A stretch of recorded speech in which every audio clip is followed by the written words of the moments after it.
மிகுந்த எழுச்சியோடு நடைபெறக்கூடிய ஜப்பானில் ஈரோட்டு பூகம்பம் என்ற தலைப்பில் ஏற்பட்டிருக்கிற மிக முக்கியமான என்ன பிரின்ஸு வாங்க வாங்க ஒரு நிமிஷம் இன்னொரு இது எடுங்க.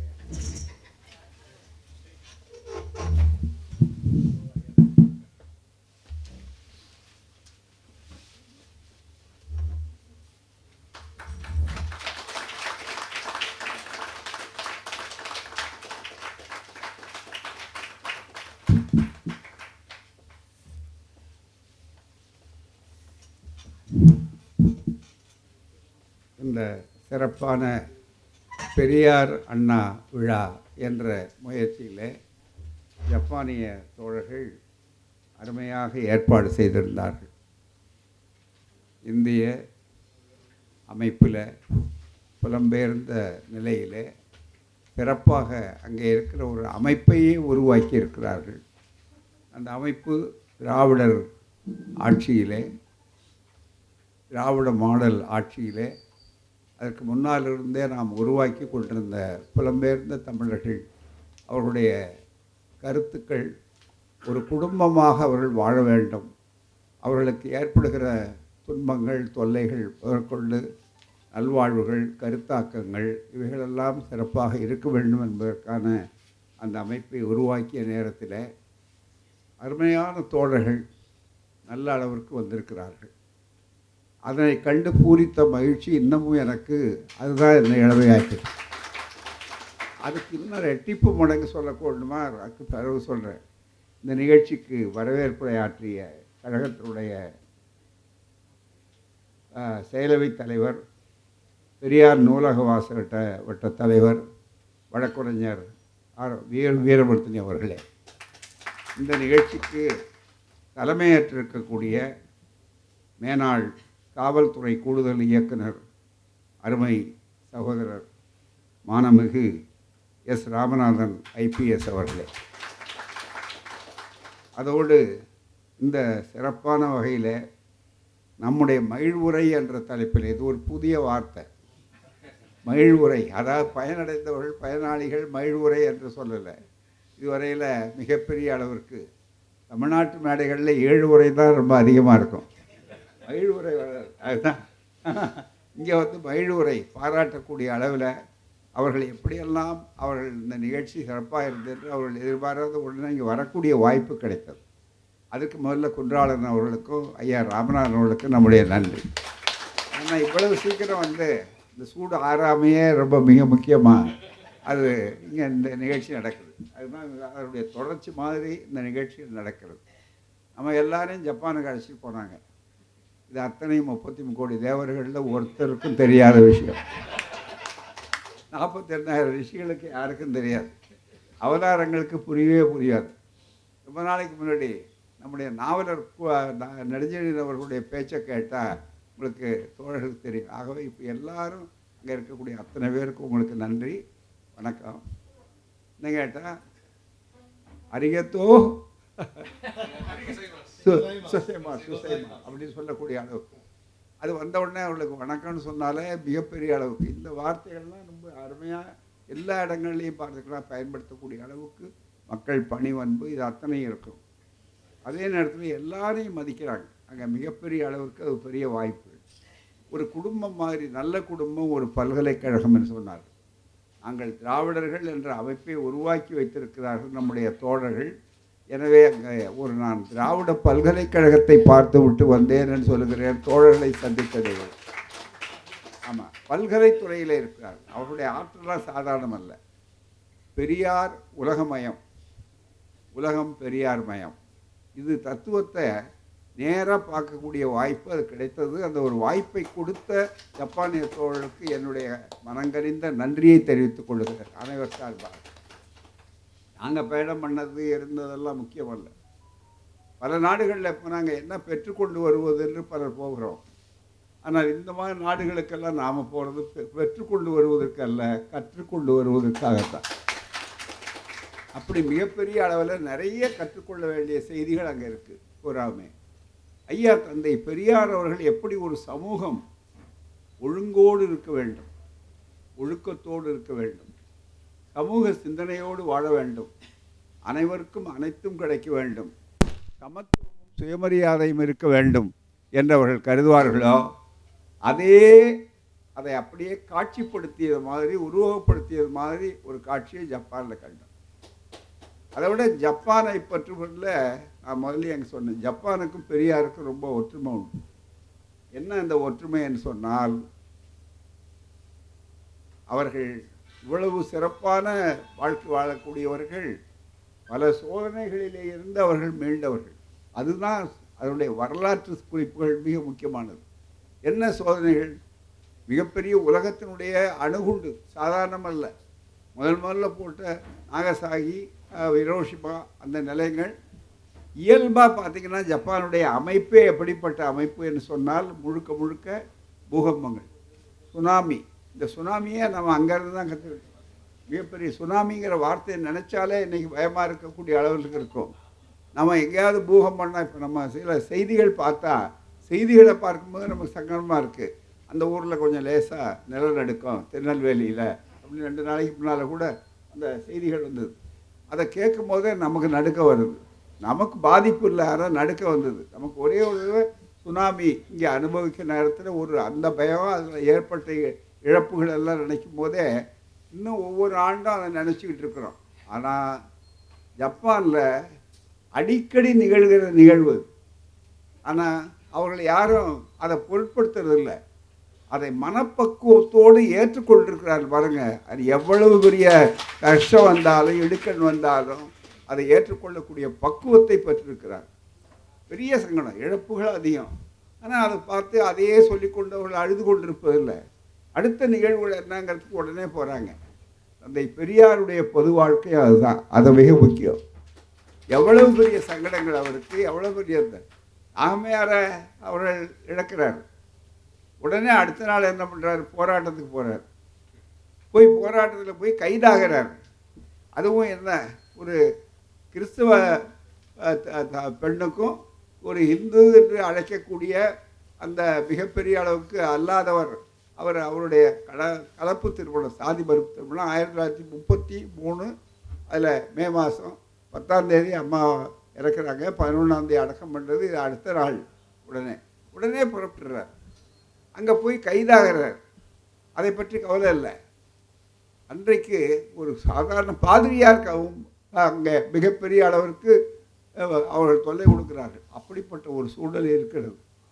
அதையெல்லாம் அவர்கள் அதை பொருட்படுத்தவே இல்லை.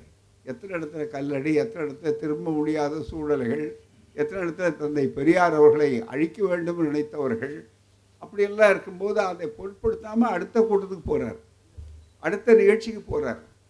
கலவரமாக அதை பற்றி கவலைப்படலை.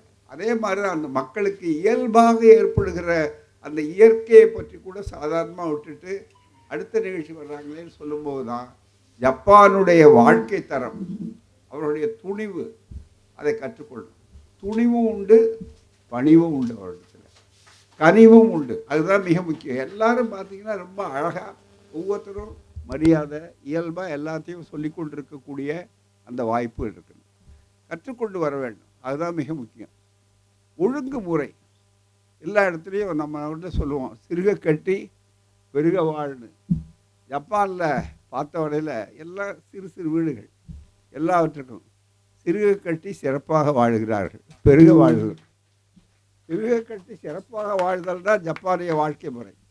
மிகப்பெரிய அளவுக்கு எல்லா இடத்துலையும் தூய்மை என்று சொன்னால் அது இயல்பாக இருக்குது. அதுதான் மிக முக்கியம். கடலை பற்றி சொன்னார்கள், ரொம்ப நேரம் எடுத்துக்க வேண்டிய அவசியம் இல்லை. வியப்பாக இருந்தது. இந்த ரெக்ளைம் என்று சொல்லக்கூடிய அளவுக்கு கடலை துட்டு தரையாக்கி அதில் மாளிகைகளை உண்டாக்கியிருக்காங்க. அதை பார்த்தா பிறகு ஜப்பானில் பார்த்து தான் சிங்கப்பூர்லேயே அந்த அளவுக்கு மிகப்பெரிய அளவிற்கு வாய்ப்புகள். உலக நாடுகள் பூரா அதை பின்பற்றக்கூடிய அளவிற்கு அதை அமைத்திருக்கிற முறை இருக்குது பாருங்க. கீழே சொன்னார் நண்பர்கள் பிரின்ஸு விளக்கி காட்டினா, நீங்கள் பார்த்தீங்க சொல்லி, கடலுக்கு அடியில் இருக்கும் மிகப்பெரிய அளவுக்கு. நடுவில் மேலே கடலே போயிட்டு கடல் நடுவில் வந்து நாங்கள் உணவு உட்காந்து அங்கே ஒரு உணவு விடுதியில் உணவு வாங்கி கொடுக்குறாங்க, பார்த்துக்கிட்டு இருக்கோம். இந்த பக்கம் பார்த்தீங்கன்னா வேறு விதமாக இருக்குது, எல்லாரும் கடலில்.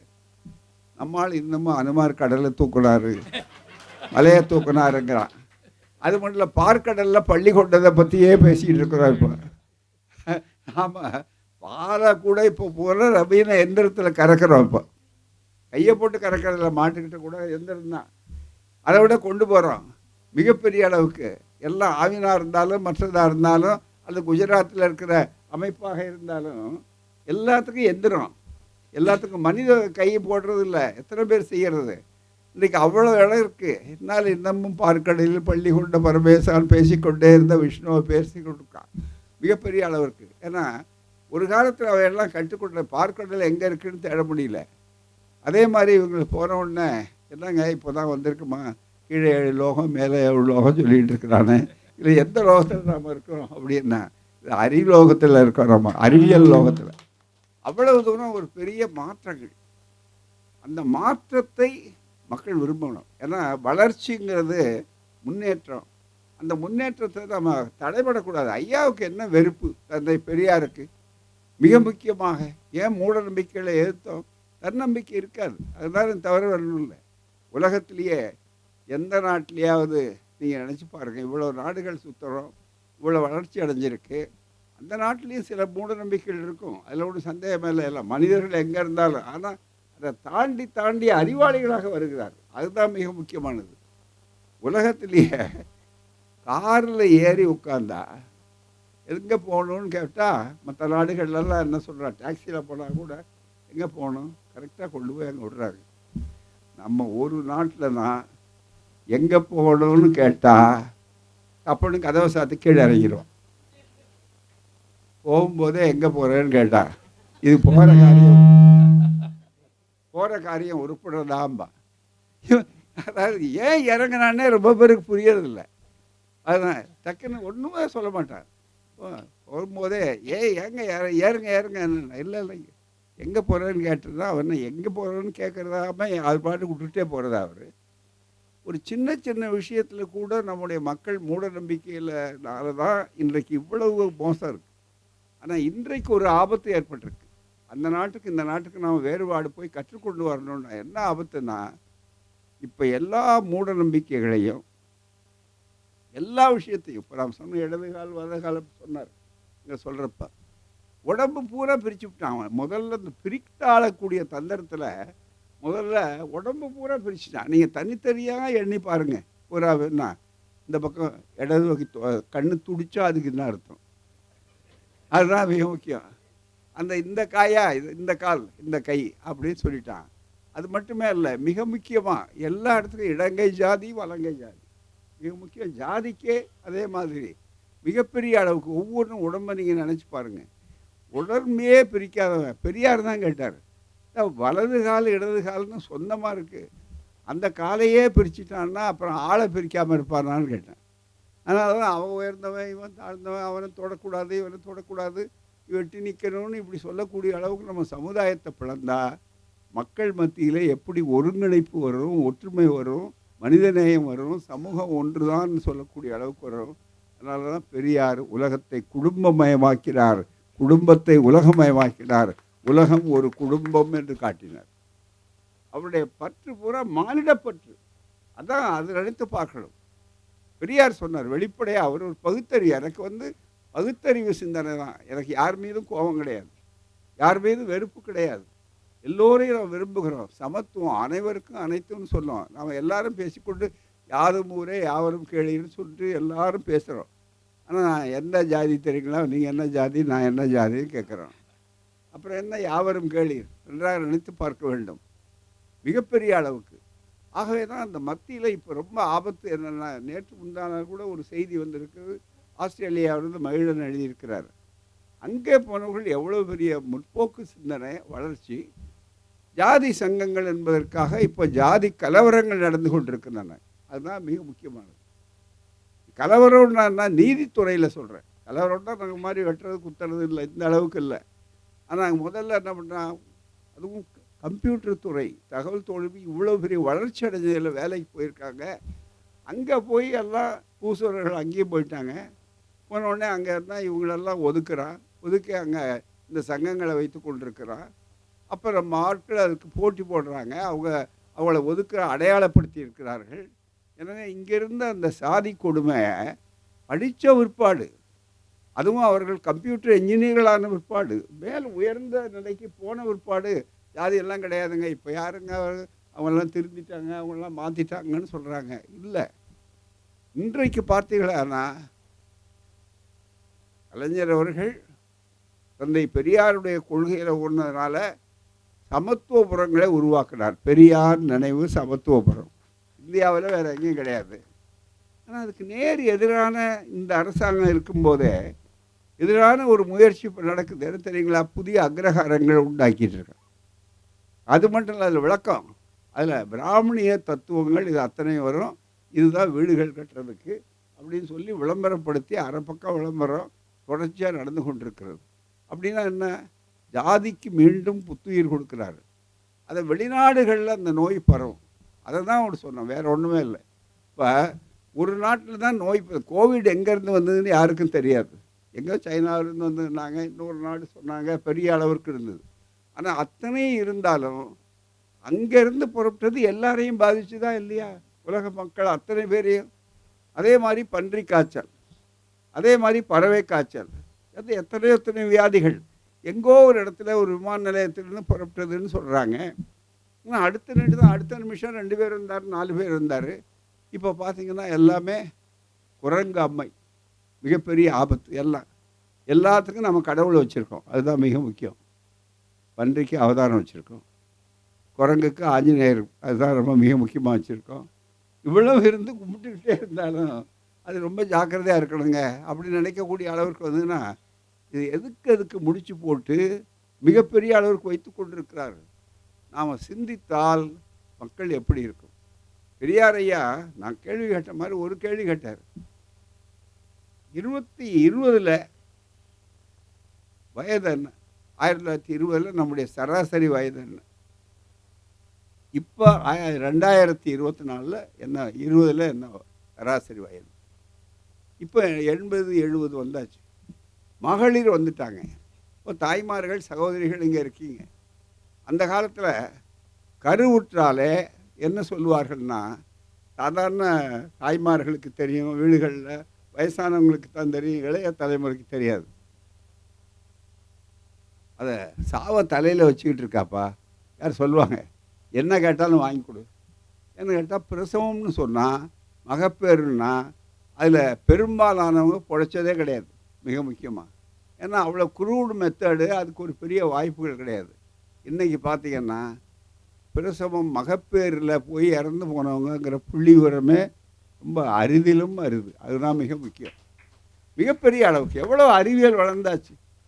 அறிவியல் வளர்ந்த அந்த அறிவியலுடைய வளர்ச்சியை அந்த நாடு காட்டுகிறது. நாம் அந்த அளவுக்கு வரணுமேங்கிறத ஒவ்வொருத்தரும் சிந்திக்கணும். நம்ம வளர்ச்சிக்கு பேசிக்கொண்டிருந்த என்ன அர்த்தம்? நடைமுறையில் பார்த்திங்கன்னா பயன்படுத்துகிறான், அறிவியலை பயன்படுத்துகிறான். ஆனால் அதுக்கு புது புது விளக்கங்கள் சொல்கிறான். அதுதான் பழசுக்கெல்லாம் இல்லைங்க, இடது காலம் எடுத்து வச்சா அதுக்கு என்ன தத்துவம்? ஏன் அது என்ன தத்துவம்னா அதுக்கு புதுசாக சொல்கிறான். மிக முக்கியமாக பெரியார் ஐயா இருக்கும்போது அப்படி தான் ஒருத்தர் பெரிதாக சொன்னார். பூதிப்பட்ட பூசரியா என்னன்னு கேட்டார் அவர் பூராமல். அதை பற்றி ஏன் கோடு போட்டிருக்க, குறுக்க அதுக்காக சண்டை போட்டிருக்கிற சைவருக்கும் வைஷ்ணவருக்கும் சண்டை. பூசிக்கிறத பற்றி இல்லை, 2 பேரையும் பிரித்தாச்சு. அது மட்டும் இல்லை, நாமம் போடுறதை பற்றி பிரச்சனை இல்லை. நாமம் போட்டில் பாதம் வச்ச நாமம், பாதம் வைக்காத நாமம், யானையை கொண்டு வந்து பாடாத பாடுபடுத்துகிறான். மிக முக்கியமாக யானை நாமம் போடுறதுலேருந்து அப்போ பிரிவு மனுஷனை பிரித்தது இல்லாமல் யானையும் பிரித்து மிருகத்தையும் பிரிக்கக்கூடிய அளவுக்கு நம்முடைய மூட நம்பிக்கை, அறிவு கீழே போகுதுன்னு சொல்லும்போது தான் அந்த மூட நம்பிக்கையற்ற ஒரு நாடாக வளர்ச்சி. அறிவியல், அவங்களுக்கும் மதம் இருக்குது, அவங்களுக்கும் நம்பிக்கை இருக்கலாம். ஆனால் அதனால் யாரையும் மக்களை பிரிக்கலாங்க.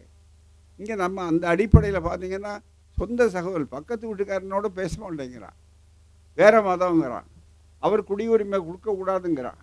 மிகப்பெரிய அளவிற்கு ஒரு பெரிய சமூகம். இதையெல்லாம் தான் தந்தை பெரியார் சொல்லிட்டு உலகம் இன்னைக்கு மிகப்பெரிய போர்கள் கூட இப்போ எப்படி நடக்குதுங்க, பல நேரங்களில் மத அடிப்படையில் மற்றதாவது கொடுமையாக நடந்து கொண்டிருக்கிறது. எனவே மனித நேயத்தை விரும்புகிற இயக்கம் சுயமரியாதை இயக்கம், அதனுடைய நூற்றாண்டு. அதை ஐயா அவர்கள் நமக்கு கொடுத்தார். நம்ம அத்தனை பேர் சேர்ந்துருக்கோம். இப்போ நாங்கள் போனோம், அவ்வளோ குடும்பங்களோடு நெருக்கமாக இருந்தோம். கொஞ்சம் நாள்லேயே அவ்வளோ நல்ல பாசத்தோடு இருக்கிறோம். நீங்கள் பார்த்தீங்க, யாராவது நீங்கள் என்ன ஜாதின்னு கேட்டிருப்போமா? என்ன ஜாதி இப்போ தானே, அதுக்கு முதல்ல அப்படி இல்லைங்களே. மிகப்பெரிய அளவுக்கு ரயிலில் ஏறி உட்கார்ந்தோடனே முதல் கேள்வியே நீங்கள் என்ன வரணும்பா, அப்புறம் ஜாதிம்பாங்க. மிகப்பெரிய அளவு உட்கார்ந்துருக்கும் போது சொன்னோம் பூராமே. அது அண்ணா வந்து வரிசையாக சொல்லுவார். மிகப்பெரிய அளவுக்கு விடமாட்டாங்க. அதுக்குள்ளே உள்ள உள்ள பூந்து பூந்து பூந்து ஜாதிக்குள்ள ஜாதி, பிரிவுக்குள்ள பிரிவு, அப்படி வந்ததில் தான் உலகத்தை பெரியார் மயம் என்று ஆக்கினார். அதுதான் இன்றைக்கு மக்கள் மத்தியில் அனைவருக்கும் அனைத்தும் சமத்துவம், சுயமரியாதை. பெரியாருக்கா கிடையாது, மிகப்பெரிய அளவுக்கு. அதை தான் மக்களுக்கு அதெல்லாம் தெளிவாக சொன்னோம். ஆகவே தான் சிந்தனை என்பதை உயர்த்தி அதோட செயலாக்கம் என்பதையும் சிறப்பாக செய்தார். இங்கே ஒரே ஒரு செய்தியை சொல்கிறேன். ஐயா அவர்களுடைய காலத்திலேயே ஒரே ஒரு அண்ணா அவர்கள் ஐயாவை பற்றி சொல்லும்போது ஒன்று அழகாக எழுதினார். அமெரிக்காவிலிருந்து என்னுடைய வாழ்நாளில் நீங்கள் வந்து ஏதோ சலிப்பாக ஒரு கட்டுரை எழுதியிருந்தார் மலரில். அதை அனுப்பிச்சிருந்தோம். அவர் அப்போ தான் சிகிச்சை பெற்று ஓய்வு பெற்று அவங்க இருக்கார். அந்த மலரை அனுப்பிச்சிருந்தோம். அந்த மலர் கிடைத்ததுன்னு பதில் எழுதியிருந்தார். கிடைச்சிட்டு அதில் ஐயா கட்டுரையை படித்தார். படிச்சுட்டு தந்தை பெரியாருக்கு எழுதின கடிதம் இருக்கு பாருங்க, பெரிய வரலாற்று முக்கியத்துவம் வாய்ந்த கடிதம். அந்த கடிதம் அதில் சொல்கிறார், நீங்கள் கொஞ்சம் ஏதோ சலிப்படைஞ்சதாக எனக்கு அந்த கட்டுரையில் பார்த்தேன். எனக்கு தெரிந்து உலகத்தில் இருக்கிற சமூக சீர்திருத்தவாதிகளில் புரட்சியாளர்களில் தன்னுடைய கொள்கை வெற்றியை அறுவடை செய்த ஒரே ஒருவர் நீங்கள் நேராக பார்த்தவர் நீங்கள் மட்டும்தான். நீங்கள் வந்து சலிப்படைய வேண்டிய அவசியமாக மற்றதோ இல்லை அப்படின்னு சொல்லக்கூடிய அளவிற்கு அவ்வளவு செஞ்சார். ஐயா அவர்கள் அதை தெளிவாக பார்த்தார். வேறு என்ன உலகமயங்கிறத ஐயா அவர்கள் உருவாக்கி சொன்னார். இன்றைக்கு விடுதலையில் பார்த்தீங்கன்னா கூட லண்டனில் மிகப்பெரிய அளவிற்கு வாய்ப்புகள் வந்திருக்கிறது. லண்டனில் நேற்று விழாக்கள் 2 விழா. அந்த விழாவில் மிக முக்கியமாக இருக்கக்கூடியதெல்லாம் அந்த தலைப்பு அவர்கள் ரொம்ப அருமையாக போட்டாங்க. சுயமரியாதை என்ஜின் கிளப்பி விட்டது. இந்த என்ஜின் வந்து சுயமரியாதை என்ஜின் வந்து வேலை நடக்கும், எங்கே பார்த்தாலும் பயணமாகும். நான் ஒரு இடத்துல சின்னதாக ஆரம்பிக்கிறேன்னு நினைக்காது. இன்றைக்கு ஒரு சிறு வகுப்பாரோடு போராட்டக்கூடியதாக என்னுடைய இயக்கம் இருக்கும். ஆனால் என்னுடைய இயக்கம் மனிதநேயம். எல்லாரையும் கட்டி அணைச்சி கொண்டு போகணும். நேரம் ஆக நாளாக இது விரிவடையும், எல்லா நாடுகளுக்கும் போகும்னாரு. சொன்னது மட்டுமல்ல, 1925 சுயமரியாதை இயக்கத்தை தொடங்கிய போது அவர் சொன்னதோட அவர் 29 உடனே முதல் வைத்து நடத்துறதுக்கு முன்னாடியே மலேயாவுக்கு போனார். மலேயாவுக்கு போய் அங்கே இருந்த மக்களை பார்த்து பேசுகிறார். அந்த மக்களுக்கு, ஏன்னா இந்த இயக்கம் அதுதான் மிக முக்கியமானது. அதில் இன்றைக்கி ஒரு குறிப்பாக சொல்லணுன்னா, இந்த மலரில், விடுதலை மலரில் ஒரு புத்தகத்திலிருந்து ஆய்வாளர்கள் இப்போ பெரிய அளவிற்கு வந்து ஆய்வை செய்து கொண்டிருக்கிறார்கள். அந்த ஆய்வில் ஒரே ஒரு கருத்து என்னென்னா, மலேயாவில் முதல்ல போகிறார், அன்னை நாகம்மையார் அவர்களோட முதல் முறையாக போகிறாரு. போயிட்டு அங்கே பேசுகிறாரு. பேசி முடிச்சுட்டு மறுபடியும் மக்கள் எல்லா இடத்துக்கும் போனப்போ எங்கே போனார் தந்தை பெரியார்னா, தோட்ட தொழிலாளர்கள் வாழக்கூடிய இடத்துக்கு போனார். இங்கேருந்து நம்ம ஆட்கள்லாம் சுலபமாக வேலை கிடைக்காதவர்களெல்லாம் அழைச்சிட்டு போய் எல்லாம் போனோடனே அங்கே அந்த மக்களுக்கு படிங்க, உங்களுடைய பிள்ளைகள் அந்த தொழிலாளர்கள் பள்ளிக்கூடமே வைக்கல, தோட்டங்களில் கள்ளுக்கடை தான் இருந்தது. காளியாத்தா கோயில் தான் இருந்தது, மாரியாத்தா கோயில் தான் இருந்தது. இந்த 2 தான். 2மே போதை தரக்கூடியது. அது பக்தி போதை, இது மது போதை. இதுதான் மிக முக்கியம். நீங்கள் படிக்காத வச்சுருக்கீங்களே பிள்ளைகளை வந்து, அவங்க என்ன அந்த மேலே வேலை வாங்குறவன் வெள்ளைக்காரனாக இருந்தாலும் இன்னொருத்தனாக இருந்தாலும் இவங்க எவ்வளோக்கு எவ்வளோ படிக்காத இருக்காங்களோ எவ்வளோக்கு எவ்வளோ குடிச்சிட்டு இருக்காங்களோ அவ்வளோக்கு எவ்வளோ வசதியாக இருக்கும் அப்படின்னு அவர் நினைத்தார். பெரியார் தான் போய் அங்கே மாற்றங்களை ஏற்படுத்தினார். இது அவர்களை சிந்திக்க வைத்தது. உங்கள் பிள்ளைகளை பள்ளிக்கூடம் வைங்க, படிக்க வைங்க. அடுத்த தடவை மீண்டும் தொழிலாளி பிள்ளை தொழிலாளியாகவே ஆகக்கூடாது, அதுக்கு பதிலாக அவர்களெல்லாம் நல்ல படிப்பாளி ஆகணும், உயரணும் என்று தந்தை பெரியார் சொன்னனுடைய விளைவு எப்படிங்கிறத எடுத்து சொல்லி பதிவு பண்ணியிருக்காங்க பெரிய ஆய்வாளர்கள். வெளியீடு வந்து என்னென்னா, மலேசிய தமிழர்கள் வரலாறு அப்படின்னு எண்ணிக்கொண்டிருக்கிற போது ஆஸ்திரேலியா நாட்டுக்காரர் பிஹெச்டி பண்ணுறாரு. அதில் அந்த நாட்டினுடைய தொழிலாளர்களுடைய எழுச்சியை பற்றி பேசுகிறார். இந்த இயக்கம் எங்கே போய் ஆரம்பித்தது, எங்கே வளர்ந்தது என்பதை எண்ணி பாருங்கள், அதுதான் மிக முக்கியம். சிங்கப்பூரில் முன்னேற்றம் என்ற பத்திரிகை 1929 தமிழ் முரசு என்ற முதல் தமிழ் தினசரி 1935 தொடங்க காரணம் பெரியார். எல்லாத்துக்கும் இந்த புள்ளி, இந்த சின்ன புள்ளி, இந்த என்ஜின் அங்கங்கேருந்து வந்து கொண்டே இருக்கிறது. இலக்கியத் துறையில, மற்ற துறையில எல்லாத்துலேயும் மாற்றம். அதில் வந்திருக்கிறப்ப 32ஆம் ஆண்டு தமிழர் சீர்திருத்த சங்கம் என்ற அமைப்பை உருவாக்குகிறார்கள். தமிழர் சீர்திருத்த சங்கத்தை பின்பற்றி மலேயா, சிங்கப்பூர் தமிழர்களை ஒன்றுபடுத்தி தமிழ் எழுச்சி உருவாக்குறாங்க. அதை இப்போ ஆய்வாளர்கள் சிங்கப்பூரில் ஒரு பெரிய ஆய்வு போட்டிருக்காங்க. ஊர் திரும்பியவர்கள், வேறு ஊன்றியவர்கள் என்ற அந்த புத்தகம் இருக்குது. அதை பற்றி எழுதியிருக்காங்க. ஏன்னா சில பேர் அவசரப்பட்டு என்ன பண்ணிட்டாங்க, பர்மா அங்கே பார்த்த உடனே ஊருக்கு வந்துடலான்னு அங்கேருந்து சம்பாதிச்சு ஊருக்கு அனுப்பிச்சிக்கிட்டு இருப்பாங்க. இங்கே ஊரில் இருக்கிறவங்க அவங்களுக்கே பணத்தை திருப்பி கொடுக்க மாட்டாங்க. சொந்தக்காரராக இருந்தாலும் ஏமாற்றி இருப்பாங்க. இது பாதிக்கப்பட்ட ஒன்று. ஆனால் அங்கே இருந்த உடனே குடியுரிமை வாங்குங்கள் மற்றவங்களோட மிகப்பெரிய அளவுக்கு குடியுரிமை வாங்கினார்கள். அந்த மாதிரி ஒரு வாய்ப்புகளை பயன்படுத்தி இன்றைக்கு மலேயாவில் பெரியார் போகிறார். 29 இந்த பிரச்சாரம் செய்கிறார் தோட்டங்கள் ஒவ்வொன்றிலையும். மறுபடியும் 53 போகிறார் பர்மாவுக்கு போகிறப்ப. ஒரு பெரிய வாய்ப்பு என்னென்னா, அண்ணா சொன்ன மாதிரி அவருடைய வெற்றியை அவரே நேராக பார்த்தார்கள். அடையாளம் அவரை பெரியாரை வரவேற்கிறார்கள். எங்கே 54ல் 53ல் யார் வரவேற்கிறாருன்னா, தோட்ட தொழிலாளியுடைய மகன் கல்லூரிக்கு போய் படித்து பட்டதாரியாகி அவர் பெரியாரை வரவேற்கிறார். அவர் வேறு எழுத்தற்பனை உயர்ந்த அதிகாரியாக வரவேற்கிறார். இன்றைக்கி நம்ம பிள்ளைகள் பலத்த நிலைக்கும் இந்த மாதிரி சிந்தனைகள் வந்த உடனே நம்ம ஆட்கள்லாம் எப்படி பார்த்திங்கன்னா, இவங்கெல்லாம் கூலி வேலைக்கு போகலை, அறிவு வேலைக்கு போயிருக்காங்க. தகவல் தொழில்நுட்பம் எல்லாம் இவர்களுடைய உழைப்பு அங்கே இல்லைன்னா, அமெரிக்காவிலேயே நம்ம இந்தியர்களுடைய உழைப்பு இல்லைன்னா அமெரிக்காவில் அரசாங்கமே நடக்காது. மிகப்பெரிய அளவுக்கு ஆசிரியர்கள் இந்தியர்கள்னு சொல்லக்கூடிய அளவிற்கு அப்படிப்பட்ட ஒரு எழுச்சியை உண்டாக்கியிருக்காங்க. எனவே இந்த இயக்கங்கிறது ஏதோ சாதாரணமாக கடவுளை குறை சொல்கிறது, மதத்தை குறை சொல்கிறது, ஜாதியை அப்படி சொல்லக்கூடிய அளவிற்கு இல்லை. பேதம் இருக்கக்கூடாது. மனிதர்களுக்குள்ள அன்பு இருக்கணும், மனிதர்களுக்குள்ள பாசம் இருக்கணும், ஒரு ஒற்றுமை இருக்கணும், ஒன்றுபட்டு இருக்கணும். அப்படிங்கிற எண்ணத்தில் தான் அதுக்கு வந்தாங்க. அதுக்கு மூட நம்பிக்கை எதிரியாக இருக்குது. அதுக்கு பல நேரங்களில் கடவுளை காட்டி நியாயப்படுத்துகிறான், மதத்தை காட்டி நியாயப்படுத்துகிறான். அதனால தான் அவருக்கு கோபம் வந்ததே தவிர அவருக்கு ஒன்றும் தனிப்பட்ட முறையில் யார் மீதும் கோபம் கிடையாது. மிகப்பெரிய ஒரே வார்த்தை கேட்டார். எவ்வளவு மனிதநேயத்தோட தந்தை பெரியார் சொல்லியிருக்காருன்னா, சரி பகுதி பெண்கள். இன்னும் கேட்டால் முதல்ல அவங்க தான் சுமக்கிறாங்க பிள்ளைகளை. அப்படிப்பட்ட அளவுக்கு ரொம்ப நகைச்சுவையாக ஐயா அவர்கள் சொல்லுவார் பல கருத்துக்களை. அதை ஒட்டி தான் நான் அவருடைய கருத்துக்களை தான் எடுத்துகிட்டு போய் சொல்லக்கூடியது. எனக்குன்னு சொந்த கருத்து கிடையாது. நான் சொல்கிற மாதிரி பெரியார் தந்த புத்தி தான், அதில் ஒரு சந்தேகமே இல்லை. கேட்டார், இந்த மகளிரை இவ்வளோ கொடுமையாக நடத்துகிறீங்களே, அந்த மகளிருடைய வாழ்க்கை எவ்வளவு நீங்கள் அடிமையாக வைத்து கொண்டிருக்கிறீர்களே, அவங்க இல்லைன்னா என்ன சரிபகுதி மக்களை படிக்காதவளாக்கி விட்டீர்களே, படிக்கக்கூடாதவளாக்கி, பெண்ணுக்கு எதை கொடுத்தாலும் இதை கொடுக்காதேன்னு சொன்னீர்களே, என்ன நியாயம்னு கேட்டார். சரிபகுதி மக்கள். அப்போ ஒரு பகுதி மட்டும் உடம்பில் வேலை செய்யலாமா, இன்னொரு பகுதிக்கு செயல்படாமல் இருக்கலாமா? அதுக்கு பேர் பக்கவாதம் இல்லையா? 2 கையும் 2 காலும் 2 கண்ணும் சரியாக இருக்கணும், 2 காதும் சரியாக கேட்கணும்னு நினைக்கிற உனக்கு ஆண் பெண் 2 பேருக்குமே சம உரிமை இருக்கணும்னு கேட்குறது தப்பான்னு கேட்டார். அதை தான் எடுத்து சொன்னார். அந்த சிந்தனைகள் உலகம் பூரா போனால் நீங்கள் மற்ற நாடுகளில் அந்த ஓரளவுக்கு ஒப்புக்கொண்டார்கள்.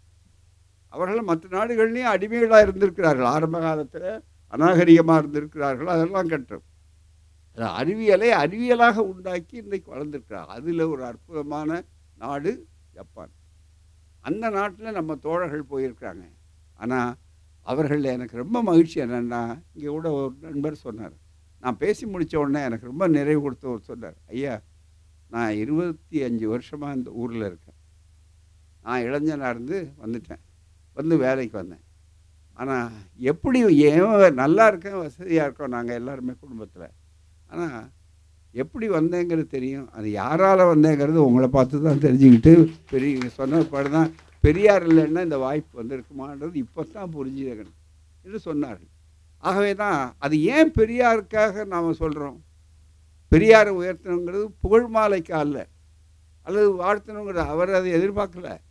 ஆனால் அதே நேரத்தில் நாம் பயன்படணும், நமக்கு பயன்படுறது. ஒரு நல்ல மருந்தை எழுதி கொடுக்குறோம், நாம் சாப்பிட்றோன்னு சொன்னால் அந்த மருந்துக்கு என்ன முக்கியத்துவம், நாம் ஏன் மருந்து சாப்பிடணும். இந்த உதாரணத்தை நான் பல முறை திருப்பி சொல்கிறது மட்டுமல்ல, இன்னொரு கருத்தையும் சொன்னேன். மருந்து வாங்கின உடனே நீங்கள் என்ன பார்க்கணும், மருந்து எழுதி கொடுக்குறாரு டாக்டரு. நாம் போய் மருந்தை வாங்கிட்டு வர சொல்கிறோம், அல்லது வேற ஒருத்தரை விட்டு மருந்தை பார்க்குறோம்.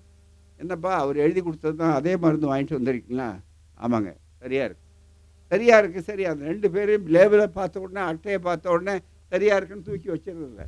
கொஞ்சம் விவரம் தெரிஞ்சவராக இருந்தால் என்ன பார்ப்பார், அடிப்படையில் பார்க்க வேண்டிய முக்கியமான விஷயம் இருக்குது அதில், மருந்தில் என்னன்னா எக்ஸ்பைரி டேட், காலாவதி ஆகிற தேதி என்னன்னு பார்க்கணும். கொடுத்தவர் ஒழுங்காக கொடுத்துருக்கிறாரா, வாங்கினவர் சரியாக வாங்கியிருக்கிறாரா? காலாவதியான மருந்தை சாப்பிட்டா பயன் கிடையாது. மருந்தே அதே மருந்தை சாப்பிட்டா கூட காலாவதியான மருந்தை சாப்பிட்டா பயன் கிடையாது. இதுதான் ஐயா சொன்னார். காலாவதியான மருந்துக்கு சண்டை போடுறான் நம்மால் போய், நீ எப்படியா என்ன ஏமாற்றி கொடுத்தேன்னு. காலாவதியான கருத்துக்களை கட்டிக்கிட்டு அழுகுறான். அதுதான் மிக முக்கியம். இதுதான் தந்தை பெரியார் கேட்டார். இந்த காலாவதி மருந்து அது கொஞ்சம் ஒரு அரை சங்கதி, இதுக்கு போய் சண்டை போடுற, தெரியாமல் கொடுத்துட்டேங்கன்னு சொன்னாலும் விடுறது, நீ வியாபாரம் என்ன ஏமாத்துறது தான் கொடுத்தேங்கிறான். தொடர்ந்து மற்றவனை கூப்பிடுறான்.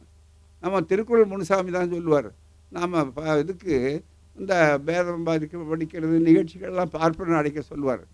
நீங்கள் அவசியம் நடத்தணுங்கிறான். யாருக்கோ சம்பந்தம் இல்லாதவன், நம்ம மொழிக்கு சம்பந்தம் இல்லாத ஒரு நிகழ்ச்சி நடத்துகிறாங்க பூரா. அவர் என்ன மந்திரம் சொல்கிறான்னு யாருக்கும் புரியறதில்ல, தமிழில் நடத்துறதில்ல, ஒன்றும் புரியறதில்ல. அப்புறம் கேட்டால் உனக்கு அவனை காலில் விழுந்து கேட்குறான், நீங்கள் அவசியம் நீங்கள் தான் இது நடத்தணும் அப்படின்னு. அவர் சொல்கிறார், சரி 9 மணிக்கு ஒன்றை ஏமாத்துறேன், 10 மணிக்கு அவரை ஏமாத்துறேன், எனக்கு ஏமாத்துற நேரம் இல்லை, கொஞ்சம் டைம் கொடுத்துறேன் ஏமாத்துறேன்னு சொல்லி அதுதான் வேறு விதமாக சொல்லுவார், நகைச்சுவையாக சொல்லுவார் அவர். அது மாதிரி இன்றைக்கு நம்முடைய மக்கள் அதாவது மூடத்தனமாக இருக்கிறதில்ல, மூடத்தனத்தை கண்டிக்கிறவனை எதிரியாக பார்க்குறான், கண்டிக்கிறவனை அழிக்கணும்னு நினைக்கிறான். அப்போ நம்ம எவ்வளவு பிற்போக்குத்தனத்தில் இருக்கிறோம் அப்படின்னு. மூடத்தனத்தை கையாளுறதே முதல்ல குற்றம். ஆனால் அதை செய்ய வர்றவன் பரவாயில்ல, மற்றவரால் சுட்டி காட்டுறாருன்னு நினைக்கிறான். ஒரு காலத்தில் டாக்டர்களை அடித்து விரட்டினாங்க, கடவுள் நோயை கொடுக்குறாரு, நீ எப்படி அதை தடுக்கிற அப்படின்னு ஒரு காலத்தில் இருந்தது. அந்த காலகட்டமெல்லாம் போயாச்சு அங்கே. ஆனால் இங்கே நடந்து கொண்டிருக்குது. ஆகவே நண்பர்களே, ஜப்பானில் தோழர்கள் செய்த காரியத்துக்கு தலை சேர்ந்த என்னுடைய நன்றி, மிகப்பெரிய அளவுக்கு தோழர்களுக்கு நன்றி. அதே நேரத்தில் நாம் ஜப்பானை நாம் வெறும் சாதாரணமாக பார்க்கக்கூடாது. ஒரு காலத்தில் made in Germany, made in ஜப்பான்னா ஜப்பானை வாங்க மாட்டாங்க. வயசானவங்களுக்கு தான் தெரியும். அது ரொம்ப உடஞ்சிருங்க அப்படின்னு நினச்சிக்கிட்டு இருப்பாங்க. இப்போ அப்படி இல்லை. ஜப்பானுடைய தாக்கம் இல்லாத வீடுகளே கிடையாது. கொஞ்சம் நாளைக்கு முன்னால் ஒரு பைலட் பேனா ஜப்பானு, அங்கே பார்த்திங்கன்னா இது எல்லாமே இருந்தது. ஆனால் இப்போ அதை தாண்டி சைனா பார்த்திங்கன்னா எல்லாம் மேட் இன் சைனா. அமெரிக்காவினுடைய தேசிய கொடி கூட மேட் இன் சைனா தான். அதுதான் மிக முக்கியம், மிகப்பெரிய அளவுக்கு. அப்படிப்பட்ட அளவு காரணம் அதுக்கு போட்டி, மிகப்பெரிய அறிவு போட்டி, தொழில் போட்டி, இது அத்தனை நடக்குது. ஆனால் நம்மால் என்ன பண்ணுறான், இன்னும் பழைய கதையே பேசிக்கிட்டு இருக்கிறான்.